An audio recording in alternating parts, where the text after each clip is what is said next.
In every celebration of the Gnostic Mass, before the priestess and priest have even appeared, the members of the congregation join together, saying, "And forasmuch as meat and drink are transmuted in us daily into spiritual substance, I believe in the miracle of the Mass."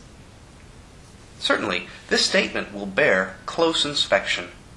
This declaration seems to outline a context for the celebration of the Mass itself. As with other articles of our creed, this one alludes to long history and earlier traditions. Certainly, we are aware of the Christian Mass and its prevalence in the West. But it was not created ex nihilo. It has roots in earlier religious practice. Pagan antiquity enjoyed diverse practices of group meals with religious significance. In many cases, these were connected with a ceremony of sacrifice, such as the Greek thein addressed to the Olympian gods. There were guild meals that were sacramental in nature, under the original sense of sacrament as an oath. Roman funerary societies would hold banquets in honor of the dead, where the spirits of the deceased were understood to attend, receiving offerings from the living who sought to partake in their virtues and legacies. In the old Greco-Roman cult meals, gods were viewed alternately as guests and hosts. The historical and archaeological records demonstrate that such gods as Serapis, Hercules, and Anubis would spread a table for their invited worshippers. Meanwhile, there is evidence for ceremonies at which the human celebrants and attendees would request the presence of Pluto, Aesculapius, Attis, Jupiter, Juno, or Minerva, to honor and grace the banquet as a chief guest. The great mystery cults of Hellenic antiquity all had, as a rule, a sacramental meal called an agape, celebrated just prior to ceremonies of initiation. This custom was common to the mysteries of Eleusis, the Attic mysteries, the Samothracian mysteries, and the Dionysiac mysteries of Thrace and Phrygia. Other precedents for the Christian Mass can be found in early Jewish ceremonies, such as the prayer services held in synagogues and the domestic ceremony of Kiddush, in which an evening meal would be blessed.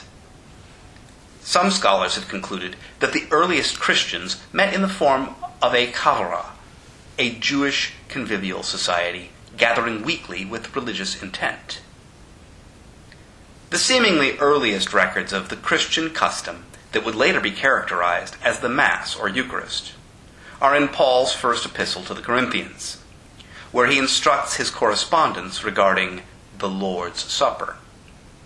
He is at some pains to identify this supper with the sacrificial cult of ancient Israel and to distinguish it from the pagan mystery cults. But the more he emphasizes that distinction, the more he illustrates the parallels. Paul writes, "The cup of blessing which we bless, is it not the communion of the blood of Christ? The bread which we break, is it not the communion of the body of Christ? But I say that the things which the Gentiles sacrifice, they sacrifice to devils and not to God. And I would not that ye should have fellowship with devils. Ye cannot drink the cup of the Lord and the cup of devils. Ye cannot be partakers of the Lord's table and the table of devils." And Paul offers a description of a narrative that he received of the Lord and delivered unto the Corinthians. How Jesus, in the same night in which he was betrayed, spoke certain words over the bread and wine that he shared with those who were with him. Of the bread, "This is my body," and of the wine, "This is the New Testament in my blood." And to this day, many Christians use those words to perform their Lord's Supper, their Eucharist, or their Mass.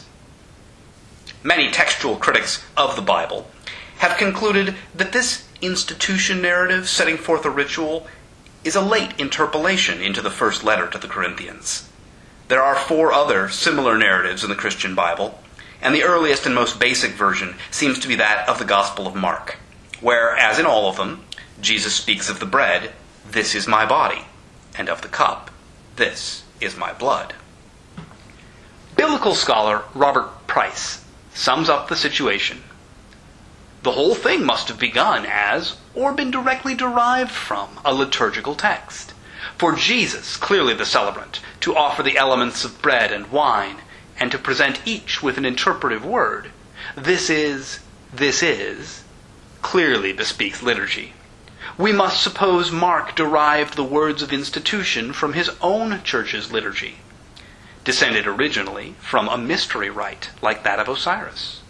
Thus, the depiction of the Last Supper began as an etiological legend, an ideal prototype for all the Lord's suppers to come, though as in all such cases, the order is just the reverse. The practice begat the story. The earliest description of this Christian practice outside of the biblical texts is in several documents ranging from the beginning through the middle of the 2nd century of the Christian era. Since the dating of these and of the biblical source texts are alike unreliable, we cannot be sure which came first.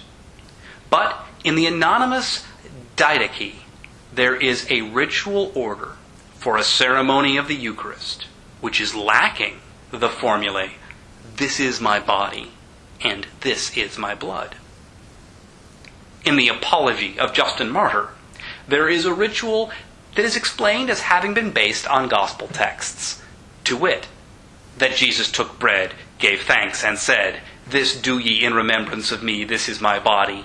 And he took the cup likewise and said, "This is my blood," and gave it to them alone. This very thing the evil demons imitated in the mysteries of Mithras, and commanded to be done.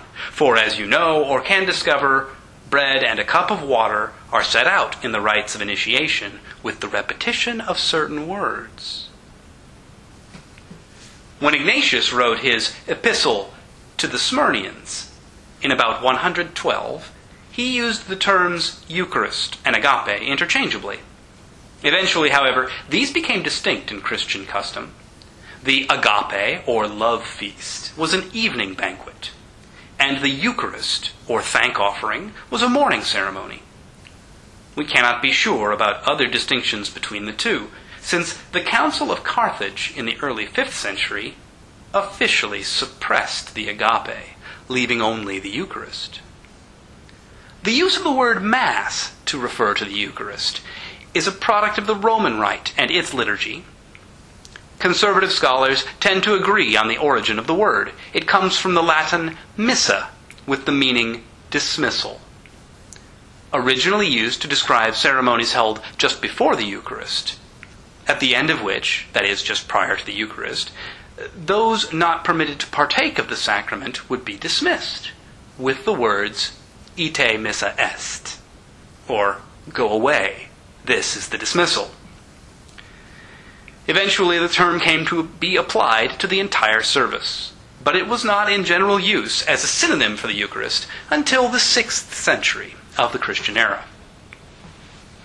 An alternative explanation of the word missa, or Mass, is presented in the writings of our Gnostic saint, Forlong-Du, who remarks, "The missa might be the cake, from massein, to knead, or more probably the word is the Hebrew masa, for the unleavened cake of the Passover. In Egypt, the mest cakes offered to Osiris were similar emblems of the god of corn and bread.